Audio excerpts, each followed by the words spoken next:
Hello, everybody. I'm going to move this a little bit. Um, I I haven't been doing a lot of videos. I've had a lot of things that have been happening the last few years, a lot of chaos, a lot of things. I have moved to New Orleans. For those of you who don't know, who don't watch, which is Movie Coven. I wanted to come on today and talk about mental health, my mental health, your mental health, existential dread, the election that we all know by now has taken place.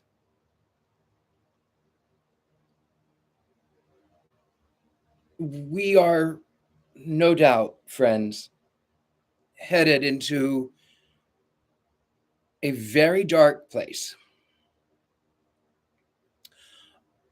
My friends, my family members, uh, the my friends who are LGBTQ women have already been getting death threats, a lot of death threats, a lot of death threats, a lot of death threats. I just saw that yesterday there was a church group with signs that read, well, I won't do it justice. I should say, now this is not even 24 hours, but this is yesterday, not even 24 hours afterwards. And there was a sign at the University of Texas that showed up. You can't see it, I know, but maybe you can. So I'll hold that up to the screen so that you can see it. For those of you who are listening, it says types of property: women, slaves, animals, cars, land, etc. I was cautiously optimistic. I had hoped that Kamala Harris would have won because where there were some things I did not agree with her on, clearly. She would have protected democracy. And now we have a king who is by far one of the most stupid people on the planet. However, in spite of especially my sort of public optimism, and if people would ask, I would say, well, the pollsters say that Kamala is going to win. It does feel like it's going to be close, but I do think that is possible. But deep inside, I knew better. Deep inside, I knew because I've had this feeling of dread for 4 years, for this day, for this day. And I've learned that as the gentleman psychic, there are times, especially when it's something really, really, really bad that affects me personally, I will pretend I will try to sweep it away. I will try to suppress those feelings. And it's happened to me a couple of times. And one of the most publicly embarrassing times was I was on a show called Jubilee Media. Jubilee Media's the company, rather. The show was Odd Man Out. They had 5 real psychics and 1 fake psychic. And when I got the call from the producer, I said to the producer, oh, that's easy. She is going to be a woman. She's going to be mid-20s, mixed, maybe ambiguous ethnicity. She will have Googled, what does a psychic dress like? And she will come wearing mandalas and beads and flowy garments. And we went into the show, and sure enough, of all of the people that came through, there was a woman named Paris who stood to my left, who matched all of those descriptions. And the entire time I am looking at this woman, but I had made the mistake of watching the show, how it proceeded before. And I'm going to tell you, I don't know how much money that there was, but I was really broke at the time. I was really broke. It was before Ghost Adventures had come out. And I knew that it was going to come out, and I knew that I was going to be okay, but I was really broke. My main gig had been down, So I had watched this show. I'd watched it a couple of times. And so we go through a series of rounds. And the first woman, I don't remember her name. The first woman had said some horrible things, and she said that I was a vampire and I was evil and that I was just an actor. It was like things. And so I thought to myself, well, I've watched the show. We will vote out on the first round, definitely on the first round. I don't want to share my money with her. Hiya, hello. And we all voted against her, which was great. I thought, okay, maybe people are starting to be on my side. Maybe we all get it. Maybe we all understand. And then in round 2, there was another woman who made a remark. Well, maybe you're the fake, you're wearing makeup. And I allowed myself to get offended. I should not have been offended, but I was offended. And I thought wrongly, by the way, that she had voted for me to be cast out. And so I thought to myself 2 things. I went up to use my time, and I thought really hard, really hard I fought with myself. I said, Paris, the woman who's standing next to me, she's the fake. I know that, well, she claims to be the fake, but the kicker is I know that she's actually clairvoyant on her own. Anyway, I fought with myself. I fought. And then I had this sort of thought that sort of eased my mind. It was a hopium, as they call it. I thought, I'm really broke. That woman was rude. I don't want to share with her. And I've watched the show before. I've seen how the show goes. They go 2 rounds and then they vote out the third person. And that's the way that it goes. 3 rounds, it'll go 3 rounds. Everyone is on my side. I know that everyone is on my side. That's the mistake. No, they're not. No, they're not. Anyway, I took a deep breath and I voted against my conscience.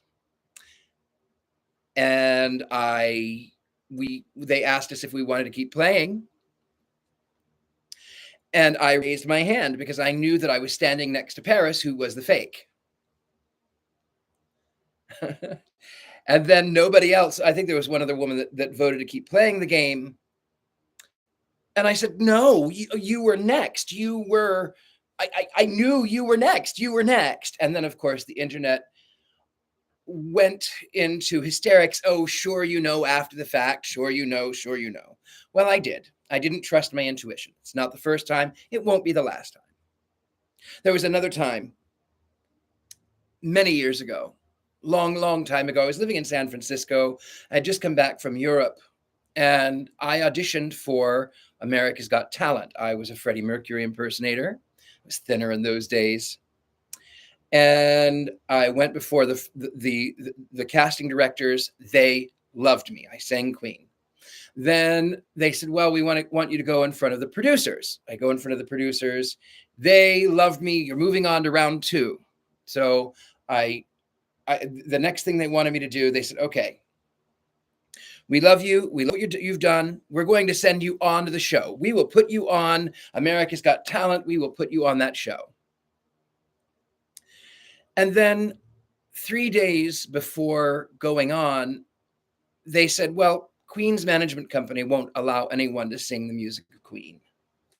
And in those days, we're talking years ago, I didn't have a computer. I didn't have, phones were not of the capacity that they were. I didn't have any way of sort of figuring out a new song. So I instead of saying, hey, let me think about it, I said, oh, you know what? I wrote something. I said, I wrote a song. It's in this style. Okay, fine. Record. I had my friend help me record it. We recorded it. And then they called me back the day before. And they said, actually, we want you to do something that's a little bit more well-known.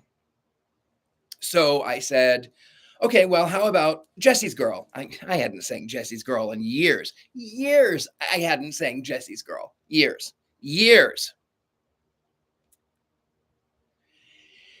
And then I got nervous. And they flew me to Texas. And I had listened over the phone with a friend who had a computer. I didn't have a smartphone, nobody did. And I was trying to listen over the phone and warm up my voice, and I was so nervous. Fly to Texas, and I have a CD. For those of you who don't know what a CD is, I know I'm a dinosaur.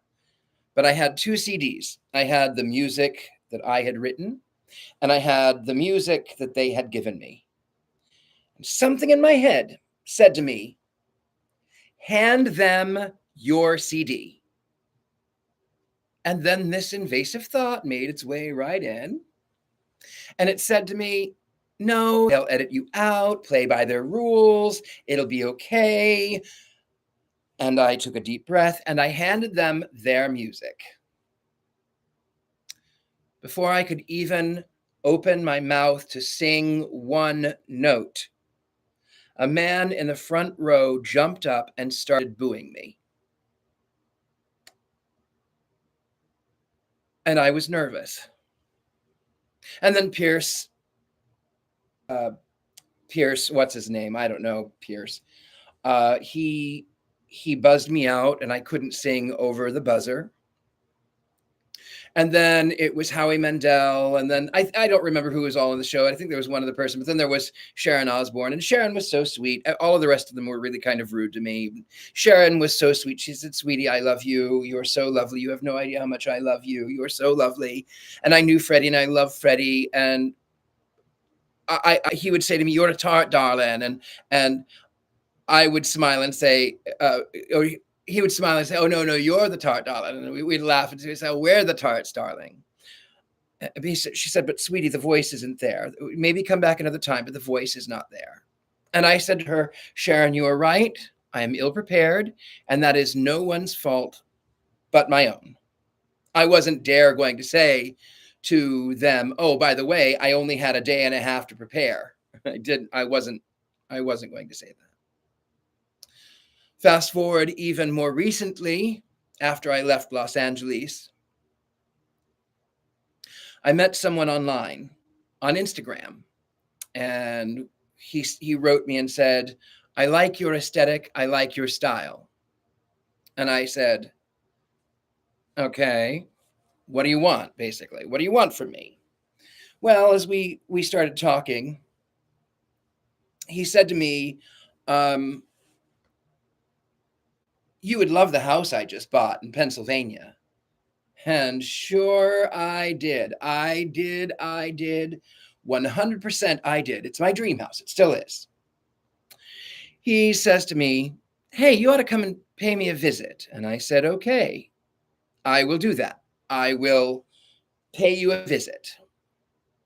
Now, mind you, I had just spent so much money moving from Los Angeles to upstate New York. So much money. I'm embarrassed to tell you how much, but I spent a lot of money moving to upstate New York.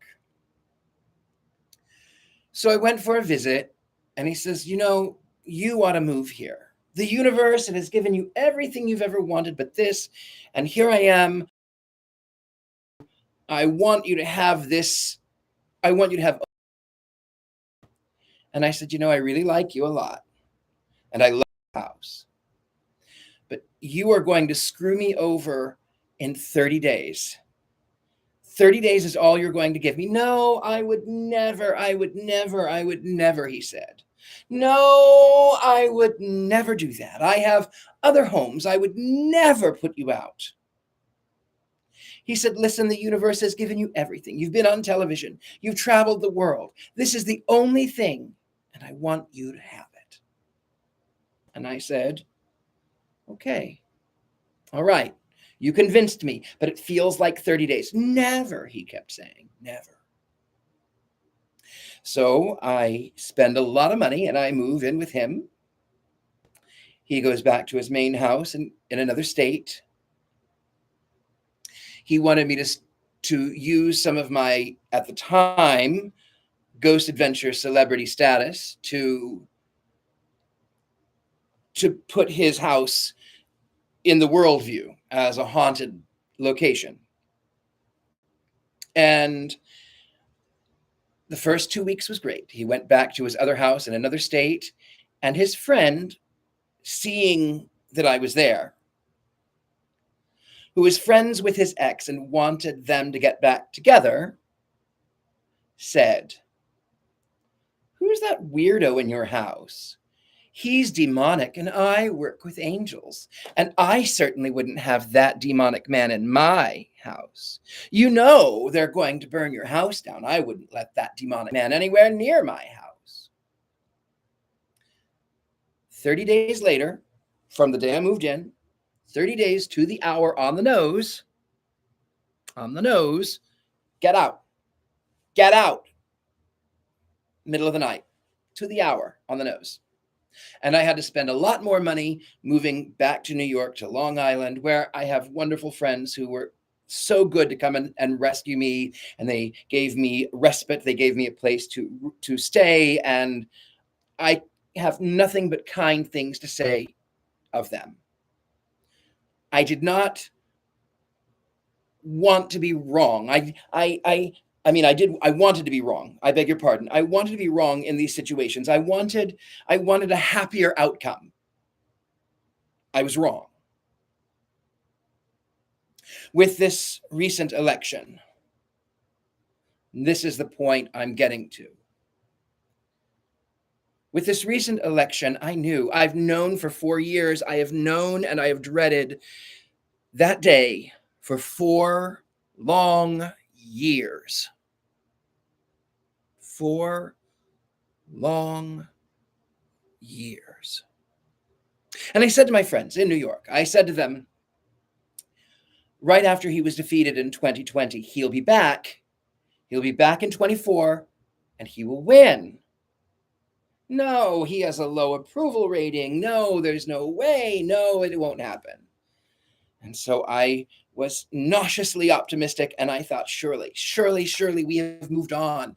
Surely we have moved on from anger and hate and ignorance, and surely the American people have the backs of the immigrants and are not going to fall for a lie that says they're eating cats and dogs, and surely they're not going to put an adjudicated rapist, 34-time convicted felon, twice impeached man with dementia in the White House. Surely they learned their lesson. They've been leaving his rallies, surely. And I had a dream. It made me nauseous. That dream was I was riding in a car, my car. And along the way, we picked up, I and whoever was in the car with me, a hitchhiker. And I drove him to a house. And he says, "I'm going to go in here for a little while." And he goes into that house and he goes into a closet and he pulls out a dagger, a knife, to assault and attack. And I run past my car and I get on one of those old 19th century penny farthing bicycles, the kind, the big wheel in the front and the little wheel in the back. And suddenly I am in New York City and I'm riding merrily along on this big wheel in the Victorian style. And I look behind me and now I'm in a hallway with a lot of doors. And behind me, that serial killer has stalked me, and he was a lot closer than I had thought. And I took my helmet off and I threw it at him, and it hit him in the head, which by the way, Butler, PA, hits him in the head. He bounces off of him. He stumbles, he falls. I close the door behind him and I hold it really tightly. And a voice said in the dream, "You only temporarily impeded him. You can't hold him there forever." And then my mother passed away, 2 years ago now? And she's been active. She haunts me. She comes to see me, and sometimes they're pleasant conversations and sometimes they're not. And in this particular dream, she and I we were seated at the table, the dining room table, and she was talking about, her love for me. And it was a lovely conversation. And then there was this rapid pounding at the door. And I got up from the table. I stood up with my mother. My mother went to the door and she opened it. And she said, "Well, it's Trump. I'm gone and you've got him." And then a friend of mine asked me, a friend who doesn't believe in this, he kind of had joked that if Trump would win, that he would have to buy a boat and live in the middle of the ocean. And he said to me, "Come January of 2025, will I need to buy a boat?" And there in the cards was the literal representation of a boat, which can mean a lot of things. That's not the story. It's a boat. And I then began to listen to the pollsters, and listened to Alan Lichtman, and they were so sure. They were so sure. And I thought, you know what? I still have this nudge, and I still have this ache, and I feel like this is a disaster. I still feel like I did on America's Got Talent and on Jubilee Media and at the mansion in Pennsylvania. I still feel like that. Maybe I'm wrong, I said.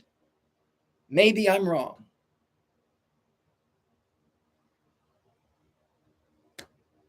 And yet I wasn't. But there's more to this story, and I wanted to talk about mental health specifically because I seem a lot of times to be okay. And I love people. I love people. I love to help people. I love people. But I had this existential dread. And I'm going to tell you something that I might not normally tell people. I'm fine. I'm okay. I promise. I can't say that it has always been the case. And in fact, dreading the 5th of November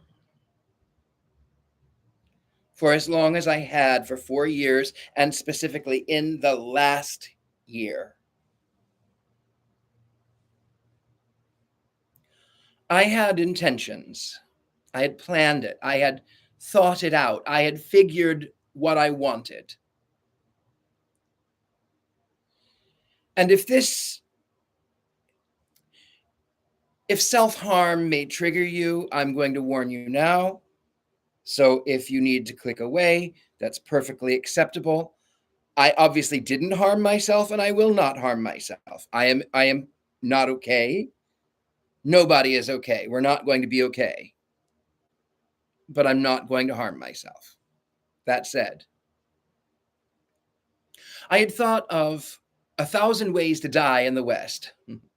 That's hyperbole and somewhat making a light of a very dark subject. I had decided New Year's Eve, 2024, my birthday,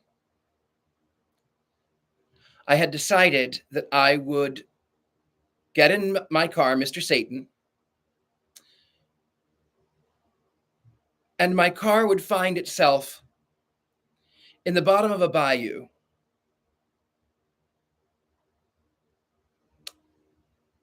I know that I had thought, I cannot stand 4 more years of ugly and hatred and sexism and xenophobia and homophobia and hyperbole and stupid text and stupid slurry words and stupid voices and stupid. I did not want to face another 4 years. And I had decided that my birthday, New Year's Eve, 2024 into 2025, was going to be it. It's not. It's not. I'm not going to harm myself. But something happened that made it quite impossible, actually. I had lived here at this point, all over a year in New Orleans, and Mr. Satan sat out there and nobody bothered him for almost a year. And the evening that I had decided that I knew the way that I was going to go, someone tried to steal him. And they cut some wires. And then he sat there for a while. And now I'm living in New Orleans, and my insurance is way too high, and I don't know that I really need a car anyway. So I go back and forth on whether or not I'll sell him, but I can't drive him. My friend tried to help me get it back together, but then there's still another short. So I'm not going to do that. I'm here to tell you, yes, friends, it is going to be a really hard 4, 8, 20, 50 years. It's going to be real hard. The Republicans have already put a measure in to gut Social Security. They came out and said Project 2025 is real. Everything we want to do, which includes outlawing pornography and jailing porn actors and eliminating marriage equality, eliminating the 19th Amendment, which gives women the right to vote. I mean,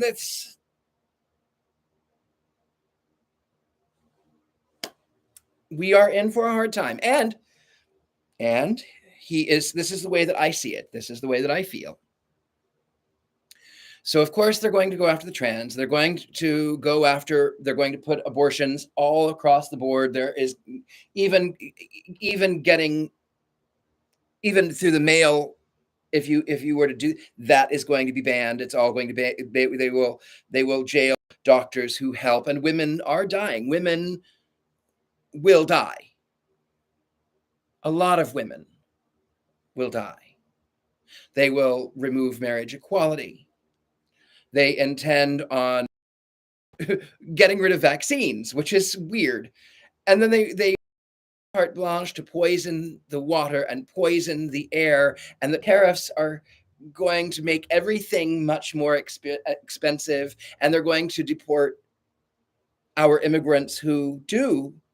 I hate that they have to do that. But I know that they come here for a better life, and they do things because natural born citizens won't. That's another thing. They do intend to get rid of birthright citizenship. With that, Russia will have Ukraine. Israel will destroy Gaza. Trump said that he wanted Netanyahu to, and I quote, finish the job in Gaza. Trump Jr. joked that he wanted Gaza to be Trump condominiums.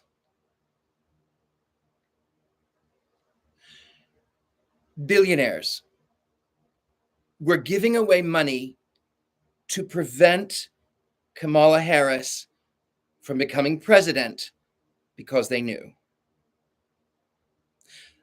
The awful thing, Iran and Russia are in bed together.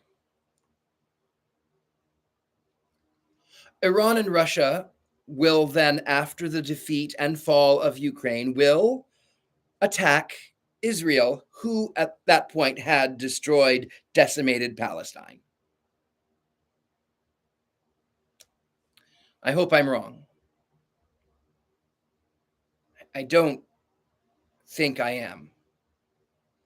Trump will put into place 3 more extremist, right wing, they're not conservatives, maggots on the Supreme Court. Thomas Alito, and who is the third one? I can't remember. Someone who's in his 70s. It's going to be hard. It's going to be hard for a long time. It's going to be hard for your children, for your grandchildren. It will be hard if there is anything left. We are at a tipping point for the environment. And I understand your mental health. I understand if you need to back away from YouTube and from news and just release it for a while, that's okay. Your mental health is important. I know firsthand the despair. I know the heartache that you feel. Yes, I'm a public figure. Yes, I get death threats. Yes, I have gotten death threats since I was 12. Yes, I get it. I won't tell you, friends, that it's going to be better and that life is worth living. I will, however, tell you that you are important. And your presence makes the world a better place. I wanted to read to you a story I wrote. Those of you who had watched my Facebook feed know it probably already. Those of you who have not, I'll read you a story that I wrote. And this story hurts. After I read that story, I will read to you another story that I didn't write. And maybe it'll bring a smile. But first, my story.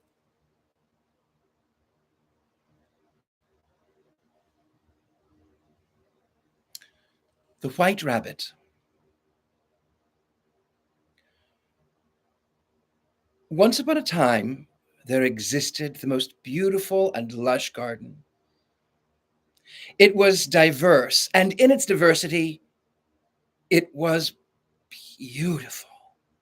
It had the most fragrant flowers, the softest, greenest carpet of sweet grass. It had tall trees which shielded the garden from the heat of the sun. This garden not only had beautiful plants, oh no, not indeed, not only did it have beautiful plants, but it had a unique menagerie of animals which existed in peace, love, and harmony. One day, a white rabbit was born alongside its siblings, and it lived in the cool nest beneath a rock by a big oak tree. As the white rabbit grew, his mother and his father told him that he was special, and he believed it. One day, that garden was overshadowed by a thunderstorm. The noise terrified that white rabbit until he ran out of his cozy little place under the rock. Before long, the sun shone down on his white fur, and the rabbit was proud. The great white rabbit took a stroll in the garden to the water's edge. He was a curious bunny for certain. He poked in the water and, to his surprise, saw a seahorse that looked as though it would give birth at any moment. The white rabbit said gaily, "My, what a beautiful mother you will make." "Oh, no," said the seahorse. "I will not be a mother. I will be a daddy. I'm a boy, silly." This outraged the white rabbit so much that he splashed the water until the seahorse was thrown out, where he lay, dying. The white rabbit was quite a proud boy indeed. He marched down the path where he saw a colony of bees who worked diligently mastering their craft. "Hello there," called the great white rabbit. The queen responded, "Hello, rabbit." "Now, where are all the males?" asked the white rabbit. "You can't have a colony without males," said the rabbit. Laughing, the queen replied, "Oh, no, silly. We don't need men. Well, save for a few drones for those special occasions." This angered that white rabbit. How dare these bees say males are not important to them? And taking personal umbrage, he kicked up a rock and smashed it through their hive. The white rabbit felt powerful and strong. "No little bee words are going to tell me that males aren't important. I'll teach those bee words." As he wandered down the garden path, the great white rabbit saw a little snail out on his journey. The white rabbit didn't know what to do with such a strange looking creature. "The creature didn't even have beautiful white fur," murmured the rabbit to himself. "Hello, hello. What's this we have here?" inquired the white rabbit. The snail looked up and said, "I am but a traveler. I come from the garden over yonder. I heard this garden was beautiful, and it is."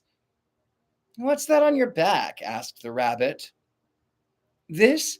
Oh, it's my home," whispered the snail. The rabbit laughed, raised the snail high into the air, and in a flash devoured the creature and laughed as he threw the little house into the bushes. "That belongs in the garbage, not in my garden," he bellowed. Onward, he thought to himself as his posture became more upright.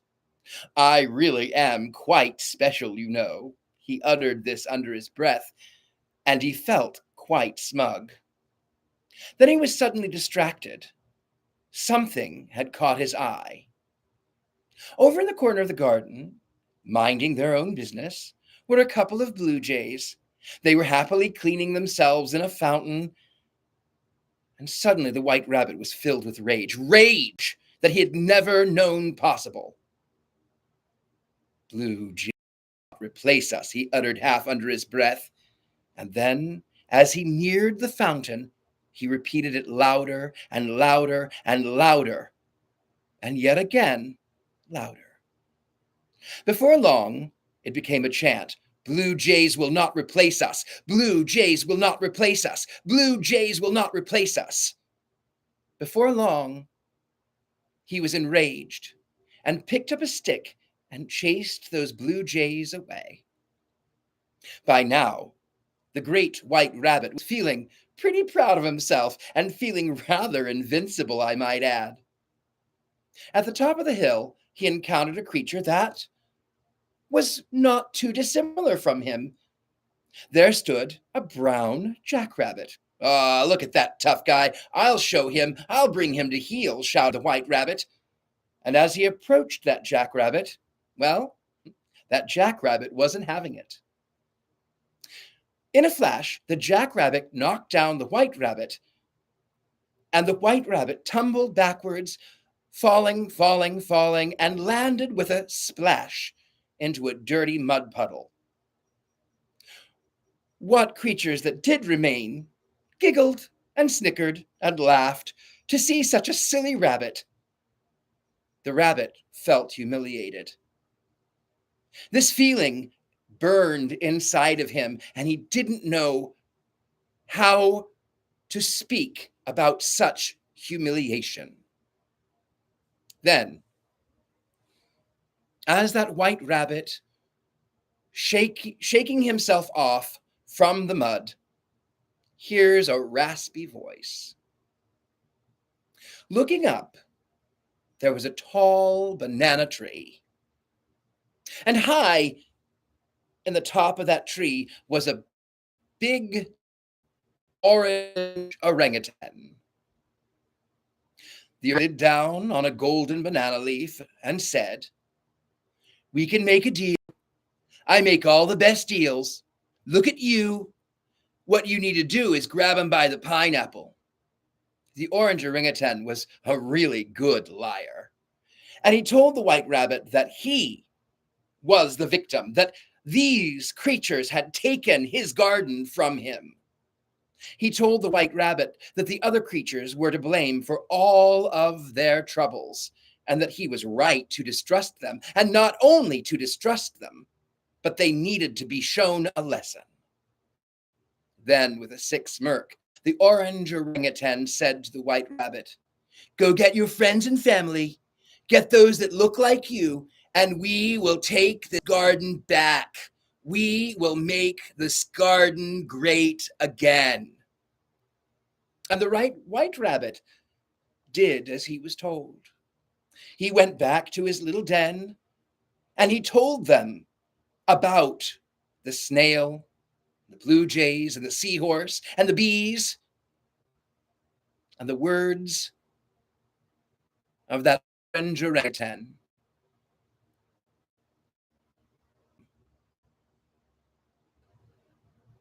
And the White Rabbit and his offspring and his family turned over fountains, they trampled flowers, they beat other creatures into oblivion. And these White Rabbits, they were victorious in their triumph. They looked at the once diverse and beautiful garden, yet nothing existed. Now the sun beat down and cooked the once lush carpet of grass into a brown crisp. The waters that used to flow along the side of the garden edge were now poisoned with rotting corpses. The air was impossible to breathe. Yep, that great White Rabbit was successful. But that garden became desolate. Everything was destroyed. And his descendants died lying gasping on a scorched earth.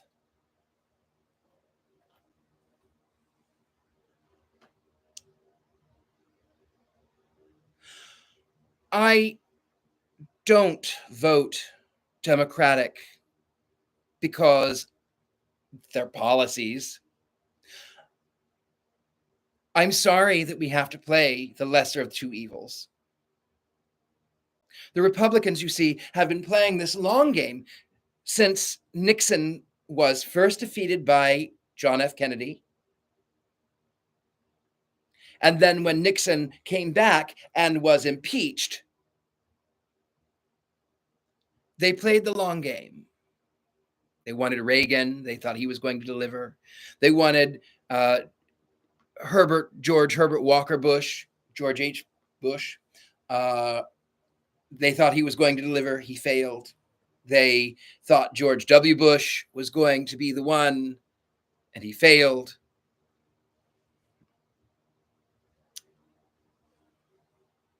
This man, this orange orangutan, quotes and praises Hitler.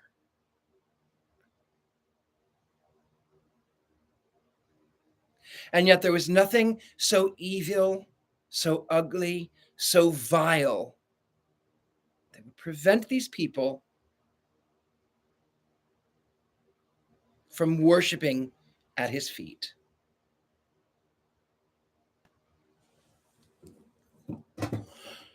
In the days to come, I may do another video on egregores. Egregores are thought forms that are created. They never existed as people, and they become a thing of their own. They become their own beings. And where I am not a Christian by any stretch of the imagination, I do believe in egregores, and I believe in magic. And I believe that 4547 is the literal Antichrist. I know that's a hard one to sort of switch gears on, but I see the Gasher Crumb Tiny sitting here. And this is one of the books that always brought me joy. And what I want to do is to bring you joy, to make you giggle, to make you laugh, to make you know that you, no matter where you may be, are not alone. You, whether you're watching now or whether you're watching 4 years from now or 20 years from now or long, long after I'm gone, just know you are not alone. So, on a weird one, I'm going to read you the Gashly Crumb Tinies, and I hope you enjoy it. A is for Amy, who fell down the stairs. B is for Basil, assaulted by bears. C is for Clara, who wasted away. D is for Desmond, thrown out of the sleigh. E is for Ernest, who choked on a peach. F is for Fanny, sucked dry by a leech. G is for George, smothered under a rug. H is for Hector, undone by a thug. I is for Ida, who drowned in the lake. J is for James, who took lie by mistake. K is for Kate, who was struck with an axe. L is for Leo, who swallowed some tacks. M is for Maud, who was swept out to sea. N is for Neville, who died of ennui. O is for Olive, run through with an awl. P is for Prue, trampled flat in a brawl. Q is for Quinton, who sank in the mire. R is for Rhoda, consumed by fire. S is for Susan, who perished of fits. T is for Titus, who blew into bits. U is for Una, who slipped down the drain. V is for Victor, squashed under a train. W is for Winnie, embedded in ice. X is for Xerxes, devoured by mice. Y is for Yorick, whose head was knocked in. Z is for Zyla, who drank too much gin. I know it's a macabre story. I always had that kind of macabre sense of humor. And the book was already here, so I wanted to leave you with something that I like, something that long before the ugliness that we reside in now, I hope you enjoyed it too.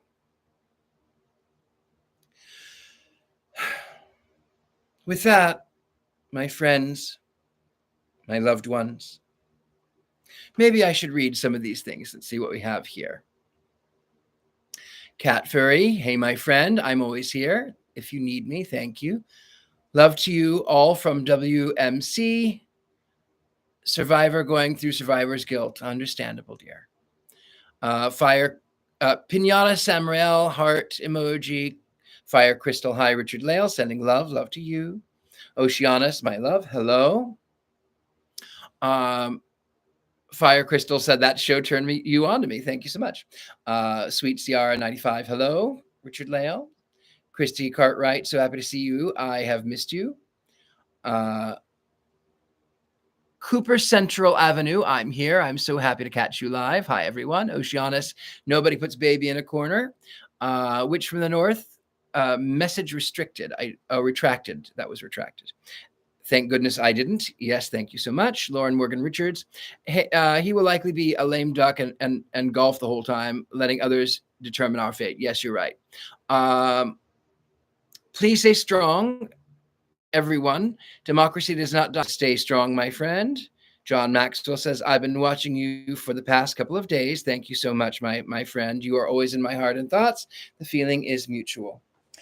All right, my lovelies. Well, my air conditioner quit, and I really need to go in and clean up my kitchen so that I can get my maintenance to come and look at it, because where the rest of the house looks great, my kitchen looks like a storage unit, and my ADHD won't let me figure out how to put things in order because I can't. So I need to get in there and do that. I won't. I'm probably going to watch another movie. I myself, for my own mental health, am staying away from the constant news. There will come a time when I come back and I start listening to these things again, and when I can pick everything up and I can allow things to sort of be processed. Right now, I want you to take care of yourself.